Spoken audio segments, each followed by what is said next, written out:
Lane Kiffin must quiet the South Carolina Gamecocks and overcome a juiced environment. Huh?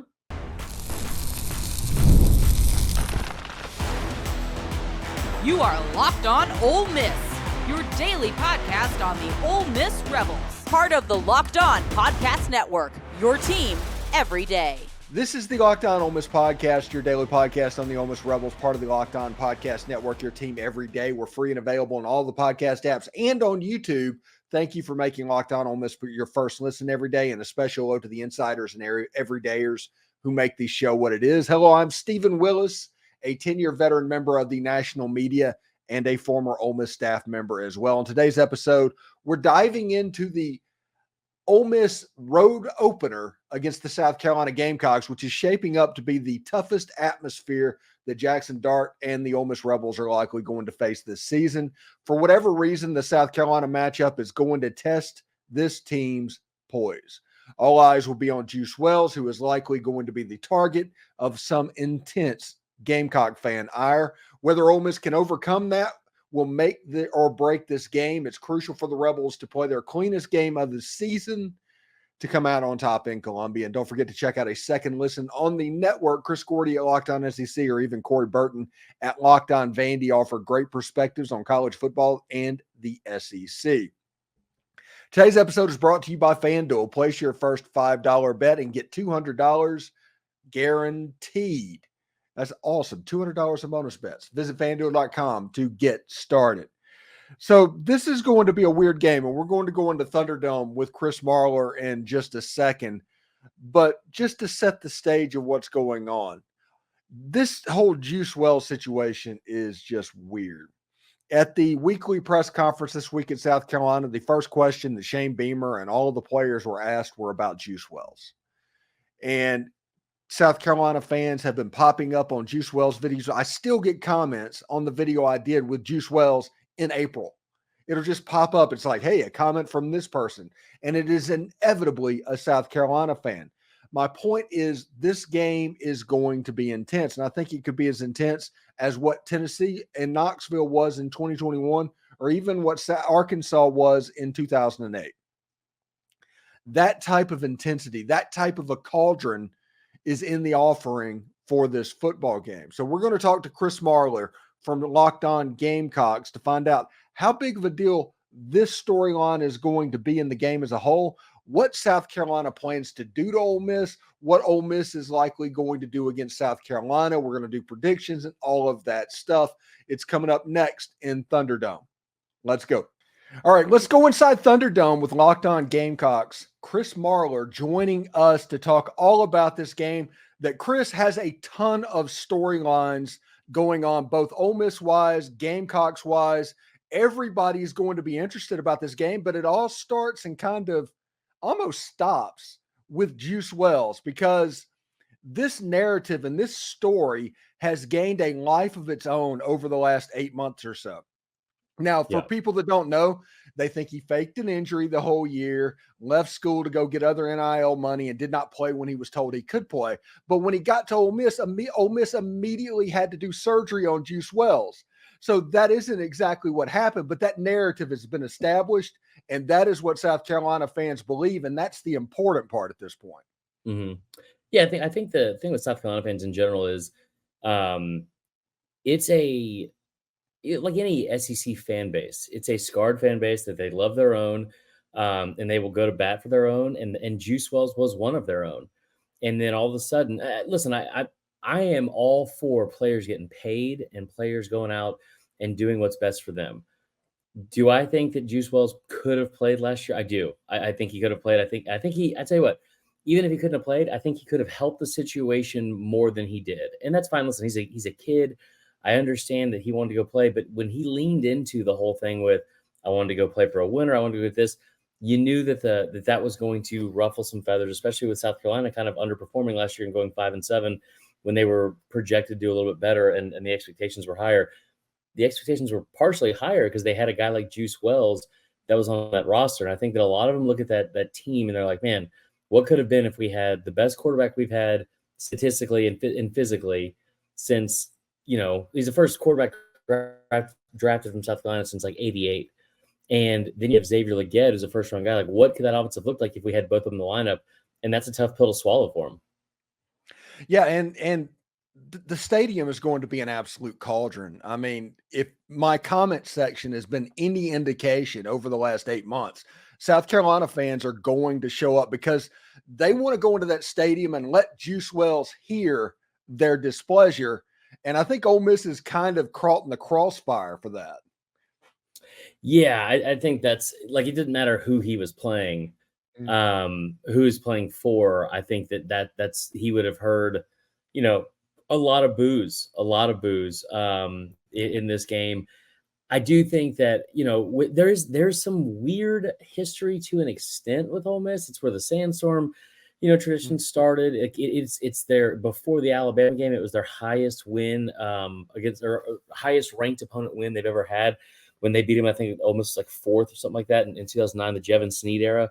So it's just one of those things, like, as with any fan base, like, they are scarred and jaded and proud more than anything, just like everyone else in this conference, and they are going to let him hear it. Yeah, it should be quite interesting. From the South Carolina's perspective, what are the other storylines besides Juice Wells that are going to be the talking points going into this game? I think one of them is, how do they look off the bye week? And the other part is, what does Lenore Sellers look like now that he is hopefully healthy and rested? Like, Rocket Sanders and Lenore Sellers were going to be the key part of this offense for most of the season. I think we all knew that.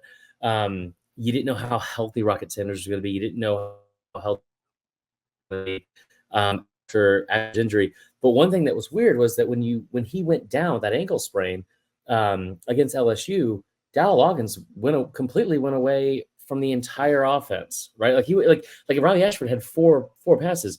Now, Robbie Ashford is not a world beater with his arm, but you have seen before where, like, you saw it against Akron, right? You saw it against LSU a couple of years ago. Like, this is a dude that is able to compete at least a little bit in the SEC, and it was weird that they just completely went away from that. So how does the offense look, right? Like, how does the offense look now that he's supposed to be healthy?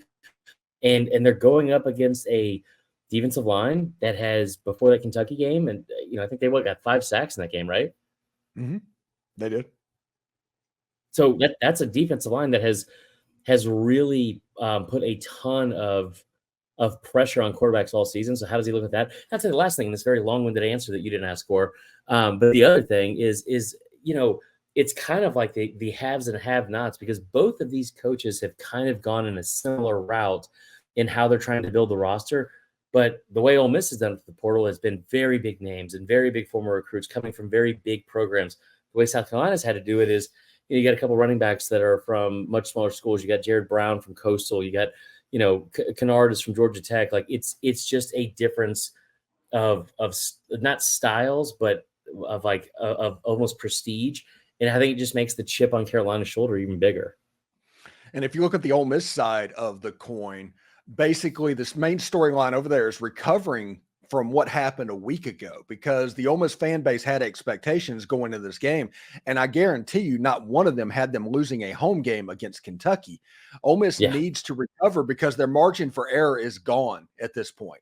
It is. They have to win in South Carolina and they have to win at LSU. If they win both of those games, after that game, they're about the same spot that everybody thought before the season they were going to be in. Yeah. So if you take care of business in South Carolina and take care of business at LSU, it can happen. But there's all these extra things. That's the reason we talked about the Juice Wells story, the fact that it's going to be up, and it's going to be up at a level that Ole Miss fans should be familiar with because of that 2009 game. And if you're not careful and you allow South Carolina to stay in the game and you do not take the crowd out early, if it gets into the second half, Williams-Brice can have an impact on a football game.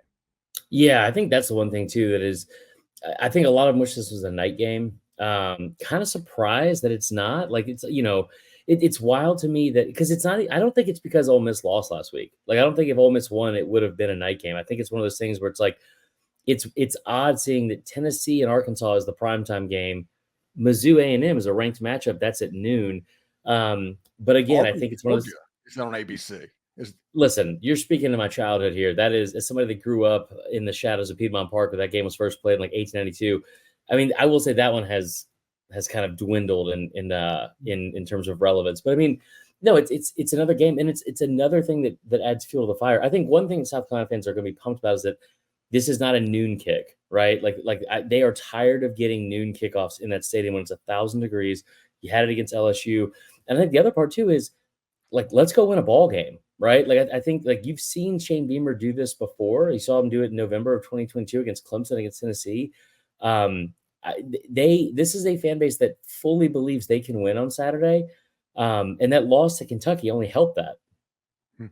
Yeah. And it's a shame because I tell people all the time, there's more fluky aspects of that Kentucky game than not fluky aspects of it. I mean, you score a winning touchdown, fumbling into the end zone directly into a tight end's hand. You complete a 4th and 7 that was basically just a duck and chuck. That's not stuff that is repetitive. It's not repeatable. But Ole Miss still played as badly as they have played in probably 10 to 15 years. So there was a large convergence of events that caused this to happen. But we'll get into the storylines of the game, players to watch, and all that in just a second. Thank you for watching the Locked On Gamecocks and Locked On Ole Miss podcast. When we come back, we will talk about the players that we want to watch in this game. Chris Marler, Steve Willis, stick around. Hey, NFL fans, you can start your season off with a big return on FanDuel. It's America's #1 sports book. It is the place to bet on which side of Ole Miss being minus 9.5 for Saturday's game against South Carolina, or maybe you want to do the over-under, which is, I think it's about 52.5. I think Ole Miss would have been close to that number in most of their games this season, so that maybe that gives you a little bit of a hunch. So when you get a hunch like that in the middle of the game, you can check out the latest stats, you can view live play-by-play, and so much more on the same page where you place your bets. You'll get started with $200 in bonus bets guaranteed when you place your first $5 bet. That's FanDuel.com. All right, let's go back into Thunderdome with Chris Marler of Locked On Gamecocks. We're going back into Thunderdome, Locked On Gamecocks, Chris Marler, Steven Willis from Locked On Ole Miss, joining you today. This is your Know Your Enemy episode, and we're trying to give you a look at both teams for both fan bases when they have going on. Now, Chris, I need to ask you this. Kentucky uglied up the game against Ole Miss, got the win. South Carolina famously beat Kentucky 31-3. It was a situation, but if you look at that box score and you look at that final score, it was one of those do not compute type moments because Kentucky's defense actually played really well in that game. Was it South Carolina being opportunistic? Was it field position? Why did that game get out of hand? So that game in general, when you look at it, what they did, I don't know if I've seen a team have a full-on meltdown like that, like maybe Georgia in the first half where everything went wrong for them against Alabama type situation. I mean, they had a full-on meltdown. It was like at one point, I think they had one penalty in the first half. By halfway through the fourth, they had 11. That is a Kentucky team that just things started to go south and they spiraled. But it's also this. It's the fact that that's how South Carolina is going to force you to play. And this defense has been like this under Clayton White for the last several years, where Clayton White, as much of a hot seat as he was on maybe, or much scrutiny as he was under over the last couple of years or last offseason, it's also a guy who has a defense that has led the SEC in turnovers since he's been there, right? Like they came into the season with 64. They forced however many this year. They have done a really good job at forcing the ball, or forcing turnovers and getting the ball back. The other part of it was that's also Lenore Seller's second game as a starter. We've seen what Kentucky does to good offenses. We've seen what they did to Georgia. We saw what they did to Ole Miss. They did some things that confused him early, and I think when South Carolina was on script early, they did well. But the moment they were able to kind of go up by 2 scores or really start putting pressure on on Kentucky, that's when things spiraled out of control for them and in favor of South Carolina. So yeah, the box score didn't look great, but that's the thing with Shane Beamer is like there's outside of that Tennessee game in 2022, his MO is not let's go out and put up 600 yards of offense and 50 points and figure out that's the way we're going to beat you, or have a suffocating defense that's going to give up 200 yards and 3 points. Like they are not in the business of a beauty contest, especially a box score beauty contest. Yeah, it should be pretty interesting. Players to Yeah. watch in this game, by the way. This is going to be a big game for Jackson Dart, and not for the reasons that people think. Jackson Dart is developing a little bit of over reliance on Trey Harris at the moment. Yeah. And Trey Harris, he might be the best wide receiver in all of college football, but it makes the job of the defense a little bit easier whenever they can just say, well, the ball is going to end up over there. Trey Harris has 50 catches so far through this season, averaging nearly 10 a game, but the number 2 receiver has like 15. Right. So that needs to be changed. There needs to be a little bit of variability in the offense, and also run the football. Ole Miss ran the ball 3 times, 3 running back running plays in the first half against Kentucky. Run the ball, because if you go back to the South Carolina LSU game, the way that LSU was able to get back in that game was they found a running back that was successful, and all of a sudden that threatened that defense, and that opened up the pass defense. When South Carolina knows when your quarterback is going to throw the ball and they know where they need to get to that spot, you're going to have trouble, because with Dylan Stewart and Kennard, they have a couple of guys that can get to the passer. Yeah, they've done a really good job at that aspect of the game. Like I know I just brought up the whole thing with the beauty score in the box score, or the beauty contest in the box score, but like, dude, the defensive ends from this team. I mean, you're talking about a team that a year ago had, I think, 21 total sacks on the season, and they're already at half that through 4 games. So, and half that competition has been against SEC teams, including LSU, who's given the fewest amount of sacks in the entire country or entire conference so far. So, I do think that on both sides, defensive ends will play a really, really large part in it, because, like I said, you guys into that game against Kentucky with 5 sacks. You had coming into that game, you had the most pressures out of any team in the country, and it was like over 100, by the way, like already through 4 games, which is incredible, right? So for South Carolina, they need to get pressure on Dart, and then I think that's after that is when you worry about, all right, can he beat you with his legs? You need to get pressure on him first, make sure he's uncomfortable back there. And the other part of it is, like, you kind of hope to force Kiffin into doing something stupid, like he has shown at times that he will overthink situations, and like that was a winnable game for for Ole Miss on Saturday, right? Like multiple times. The fact that they only had 3 running back design runs in the first half is crazy, but it shows again like what Kentucky was able to do, which is, we're going to keep the ball from you. Our best defense is going to be keeping that offense off the field for as long as we can. They held the ball for like 40 minutes. That's not exactly how South Carolina is built, but it is also what they will try to do. I would think in the run game, you'll be heavy RPO with Lenoris and with Rocket Sanders. You want to make sure both those guys are healthy. And the other part of it too is, I don't think as great as Josiah Thompson can be as a true freshman, I don't want him having to drop back and pass pro against that kind of elite pass rush and guys they have up front. Yeah, there's a lot of interesting storylines in this game that it could make it go any number of different directions, honestly. I think South Carolina has a slightly less good. Now, if you hear people on my comments, I don't say they had a bad defense, but I think Kentucky's defense is a little bit better. Mm-hmm. I think their offense, though, is a little bit better than Kentucky's, which means you have to, all of a sudden, you're going to face Lenoris Sellers and Rocket Sanders, and their offensive coordinator has a history with Kendall Briles at Arkansas. They put up like 230 yards against Ole Miss in 2022. Rocket Sanders did. That is an interesting thing. I understand Walter Nolan and J.J. Pegues and where they are in that front 7. It's very good.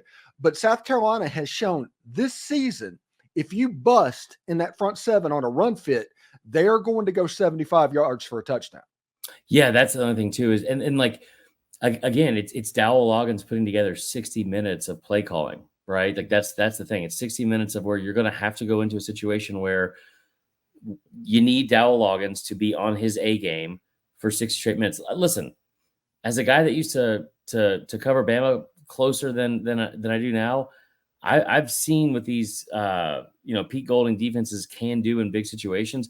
There are times where he cannot get out of his own way and stop from making a mistake. You saw that the Tennessee game in 2022 is one I always like to point out to, because it's like, how did you not make an adjustment for 60 straight minutes? Now, neither of these offenses are built like that Tennessee team was with the way they are schematically, but like, if you find something that is working, it's okay to beat it into the ground and make them stop it until they can. And that's really for both sides. But I think especially for South Carolina, is you need to make sure you're not trying to trick yourself, get too much into your own way, and just do the things that are working, and then move on from there.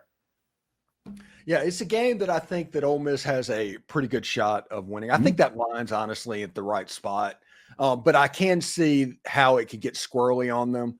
Yeah. And one of the big storylines that Ole Miss fans are going to have to deal with, and Ole Miss is going to have to deal with, is pressure, like real pressure, because not only are you the hunted, because South Carolina had you circled for since the beginning of the season within the fan base, and I'm sure the team, just because the number next to your name going into the season, they circled it as well. You've got the pressure of dropping the game at Kentucky, which all of a sudden that puts that do or die, that must win. You do not know how people are going to react when they get put in that situation. Either they rise up or they drop down, but you don't know until it actually happens. And all of that going with the Juice Wells stuff, like we said, is weird. Saturday night has a chance to have that 2021 Tennessee Knoxville type feel. Yeah, I could see that. I think the other thing is it gets into this part of the schedule where we've been told all offseason that Ole Miss is playing this very easy schedule. And part of the reason we've been told that is because I think games like South Carolina and Kentucky, you were expected to win both those games. One of the things, and we'll get into it when we talk about the paths to victory, but like one of the things I keep hanging on to is this has not been the same team or same offense on the road. And it just hasn't. Like they have, now granted, last year, some of the numbers they had to go up against, like in home games, Alabama and Georgia. Right. But like at the same time, this South Carolina team is, in my opinion, this defense is a top 5 defense in the conference. And they don't give up a ton of points. Usually I know what LSU was able to do, but a lot of that was that game could have been very, very different in a number of ways. I do think that if the offense itself is going to have to get to 24 points, which has not been easy against Ole Miss defense this year. So they need to make sure they are able to get to 24 points if they want a chance to win. But yeah, outside of that too, you cannot be giving up. You cannot get yourself into a shootout with Lane Kiffin ever, really, in my opinion, because it will go, like, the longer you allow him to be creative with his play calling and put more and more points up on the board, that's where he thrives. Yeah, and potentially bad news for South Carolina after the Kentucky game. They have completely gone into bunker mode in Oxford, which means they're really going down in practice and they're bragging all about what's going on. I think that you're going to see a similar situation. Like, granted, South Carolina is not Alabama. There's not that number next to their name. But Ole Miss looked similar against Alabama last year as they did against Kentucky this year. Against LSU, they had basically LSU ready to quit in the fourth quarter offensively. And that is because the offense looked completely different. It absolutely looked completely different. Now, will Lane Kiffin and the Ole Miss offense look completely different against Carolina? Is Carolina's defense that much better than LSU, which that's a realistic thing that people need to talk about as well, because LSU's defense is special. But I think that adds a little storyline into this game that wasn't there 2 weeks ago. Yeah, no, I agree with that. I think that's the other part too. One of the things that we've seen so far in this season of college football in general, that just makes it's what makes the sport so great is it's like the more we thought we knew in the preseason, the less we have proven to know. And mainly what I mean by that is, man, like we definitely thought that there were going to be so many things about think about the transitive property of like, well, South Carolina is obviously not going to be any good. They barely beat Old Dominion. Then they beat Kentucky. So then it becomes, oh, well, Kentucky's clearly not any good. Then Kentucky almost beats Georgia. So then Georgia, they end up They're like, down. I think it just becomes this whole thing. So I think it's like, it is, we'll find out so much more about every team in October. But I do think that if you're a Gamecock fan, you're looking at this 3-game stretch, which is supposed to be like, this almost murderer's row of teams. You have Ole Miss at home, then at Bama, at Oklahoma. And now you're looking at the schedule and you're like, Oklahoma looks beatable. Ole Miss just got beat on Saturday. Like, it just looks a lot more potentially promising than it did before. Yeah, it's like they say, that's why they play the games. This happens nearly every year. Anyway, when we come back, we're going to go over the path of victory with Chris Marler from Locked On Gamecocks. I'm Steven Willis from Locked On Ole Miss. Paths of victory and score predictions coming up next.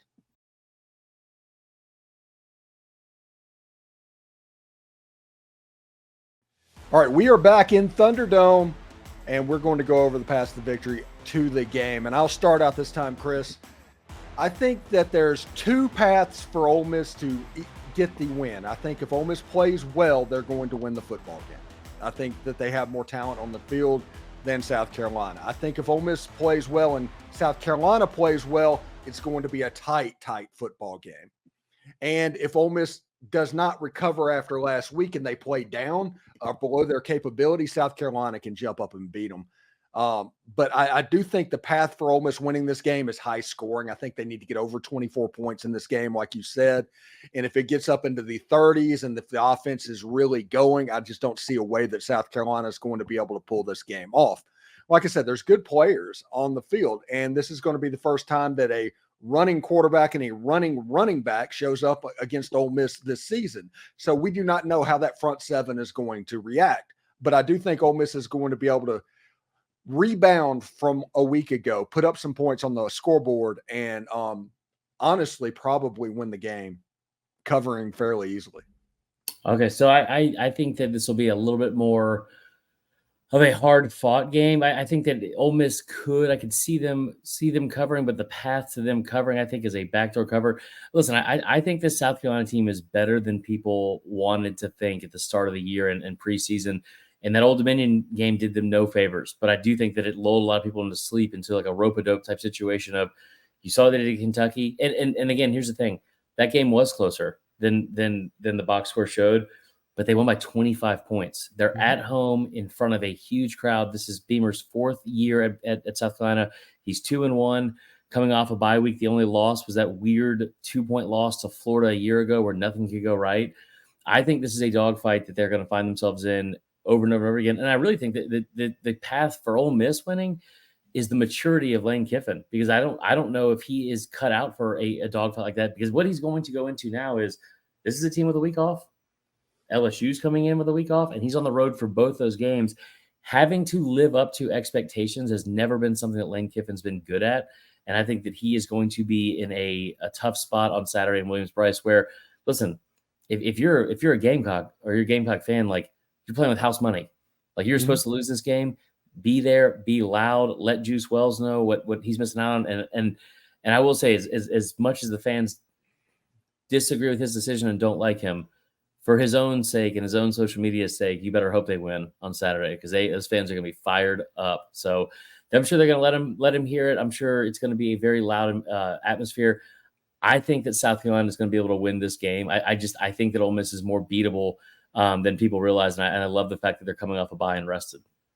Yeah, it should be interesting. There's a couple of different ways to look at this, and there's many different things that can happen in this game. Honestly, I like to see. I've seen the proof of concept of a rebound game a year ago, that Alabama game that I talked about going into LSU. I think that Ole Miss is going to be able to put 30 points on the board against South Carolina. I think they're going to get into the 30s. I think you're going to see Juice Wells score a touchdown in this game, because, yes, Lane Kiffin trolls enough to force that to happen. I think you're going to see the running game really be leaned on, and this could be the game that Ulysses Bentley IV shows up. He's the game breaker. He has not been on film. He is somebody that, for whatever reason, has been sitting at third string. I think that at some point he appears in the backfield, and if Ole Miss gets off to a quick start, let's say it's the opposite of the South Carolina LSU game, to where Ole Miss gets up early on them, I think they're going to coast. I think they do not need to fall behind in this game, because if you let South Carolina dictate the tempo of this game, you're going to be looking at a repeat of what happened a week ago. Yeah, that's fair. And I think the other part of it too is, I think that's a more comfortable situation for South Carolina to play in, is having to play it close or come from behind, because the one thing I do worry about is, if they get up early, are they going to be able to put their foot on someone's throat? Because they could not do it against LSU. So, but these are all good problems to have if you're South Carolina, if you're playing with a lead. And I think that they would take that no matter what. So I will say that I think the path for South Carolina is, they have to get to at least to 24 points. This is a really, really good defense. It's a defense that I keep bringing up the stat, like, the turnovers they force is one thing. They also forced 17 turnovers in the red zone just a year ago. So it's not something, it can be a bend but don't break defense at times, but they do a really good job of doing things Not even the little things, because that sometimes escapes them with the penalties and other things like that. But they do things like a gnat that just won't go away, that wins games, and that's going to be what they're going to have to do on Saturday too. Yeah, and I think these are the top 2 sack teams in the entire SEC. So if you get into 3rd and long, avoid 3rd and long. It's important that you stay on schedule. If you get in long yardage positions, they'll make you feel it. It doesn't matter who's on defense. Yeah, that's for sure. So score prediction for the game. What do you got? I'm going to say South Carolina wins 31-30. Ooh, I'm going with Ole Miss winning 31-17. And the defense, the problem with this defense, and one of the main reasons that Kentucky was able to pull off that upset was 4 or 5 drive-saving penalties in the game that Kentucky was able to keep it going. They ended up getting a touchdown on that drive. If Ole Miss cleans that up and cleans up the penalties a little bit on the back end, that defense is really, really solid. Yeah, that's fair. All right, Chris, thank you very much. If you're heading over there, man, safe travels. If you're not, if you're heading back home, wherever that might be careful then, man. Sounds good, brother. I'll talk to you soon. All right, take care, bud.